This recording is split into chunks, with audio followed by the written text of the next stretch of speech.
Hi students, this is Alex here. இந்த ப்ராப்ளத்தில் ஒரு எக்ஸ்பெரிமெண்ட்ல percentage of error occurred in the measurement of the physical quantities A, B, C and D கொடுத்திருக்காங்க. அதாவது quantity A ல 1% error, quantity B ல 2% error, quantity C ல 3% error, quantity D ல வந்து 4% error இருக்கு. அப்படி இருக்கும்போது maximum percentage error என்ன in measurement of X அப்படின்னு கேட்டிருக்காங்க. X அப்படின்றது இந்த A, B, C and D ஓட ஒரு எக்ஸ்பிரஷன். ஸோ இப்போ இந்த எக்ஸ்பிரஷன்ல வந்து மேக்ஸிமம் பர்சன்டேஜ் எரர் என்னன்னு கேட்டிருக்காங்க. ஸோ நமக்கு தனித்தனியா பர்சன்டேஜ் எரர் என்னன்றது ஒவ்வொரு குவான்டிட்டி கொடுத்துருக்காங்க. அப்போ இந்த எக்ஸ் கால்குலேட் பண்ணும்போது இதெல்லாம் கம்பைண்ட் ஆகி இந்த எக்ஸ்பிரஷன்ல வரும்போது மேக்ஸிமம் பர்சன்டேஜ் எரர் என்ன அப்படின்னு கேட்டிருக்காங்க. ஸோ இதோட ஃபார்முலா நமக்கு delta x by x into 100. இதுதான் வந்து நம்ம பர்சன்டேஜ் எரர் அப்படின்னு சொல்லுவோம். ஸோ இதை நம்ம கால்குலேட் பண்ணும்போது இது வந்து ஒரு டைரக்டாக ஒரு கான்செப்ட் அப்ளை பண்ணி ஒரு எக்ஸ்பிரஷன் வருது. இப்போ ஏ ஸ்கொயர் இருக்கு இல்லையா, அந்த பவரில் இருக்கிற நம்பரை இங்கே போட்டுட்டு நம்ம டெல்டா ஏ பை ஏ அப்படின்னு எடுத்துக்கலாம். அதே மாதிரி பி வந்து 1/2 பவரில் இருக்கு, அதை ஃப்ரண்ட்ல போட்டுட்டு டெல்டா பி பை பி அப்படின்னு எடுத்துக்கலாம்.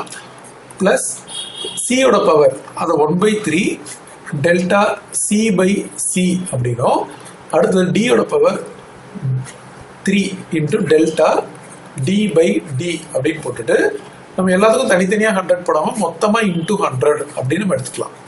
ஸோ இப்போ டோட்டலாக இந்த எக்ஸ்பிரஷன் இருக்கு இல்லையா, இப்போ நம்ம 2 into delta A by A into 100 அப்படின்றதா பர்சன்டேஜ் எரர். ஆல்ரெடி கொஸ்டின்ல வந்து பர்சன்டேஜ் எரர் ஃபார் ஏ வந்து 1% கொடுத்துருக்காங்க. அப்போ அது வந்து இன்டூ 1 அப்படின்னு வரும். Plus 1/2 into percentage error for B வந்து 2%. அப்போ இது வந்து இன்டூ 2 அப்படின்னு வரும்.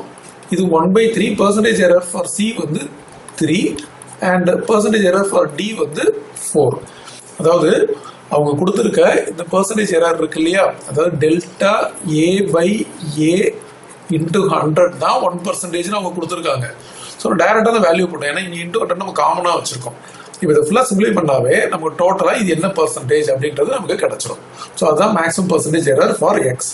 இது 2, இது ரெண்டு கேன்சல் பண்ணிடலாமா, அப்போ 1, இது ரெண்டு கேன்சல் பண்ணிடலாமா, அப்போ 1, இது வந்து 12.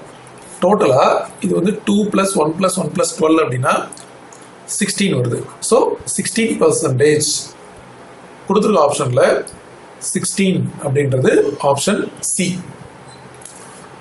ஸோ இப்போ இந்த மாதிரி error R percentage errors problem போடணும் அப்படின்னா நம்ம ஒரு எக்ஸ்பிரஷனுக்கு எப்படி வந்து இந்த கான்செப்டை அப்ளை பண்ணுறோம் அப்படின்றத கிளியராக தெரிஞ்சுக்கணும். ஸோ இது வந்து நம்ம தியரியாக நம்ம படிச்சிருக்கோம், பட் இந்த ஃபார்முலாவை எப்படி யூஸ் பண்ணுறோன்றதை நீங்கள் பார்த்துக்கோங்க.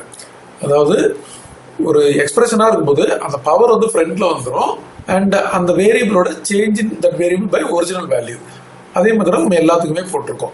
ஸோ டினாமினேட்டர்ல இருந்தாலும் இது வந்து பிளஸ்ல தான் நமக்கு இது மாதிரி வரும். ஸோ இந்த எக்ஸ்பிரஷனை நம்ம எழுத கற்றுக்கிட்டோம். இவங்க கொடுத்துருக்க எந்த எக்ஸ்பிரஷனாக இருந்தாலும் அதோட delta x by x into 100 வந்து நம்ம எழுத கற்றுக்கிட்டோம் அப்படின்னா நம்ம வந்து பர்சன்டேஜ் எரர் சம்ஸ் எல்லாமே இதே மாதிரி ஈஸியாக நம்ம பண்ணிடலாம்.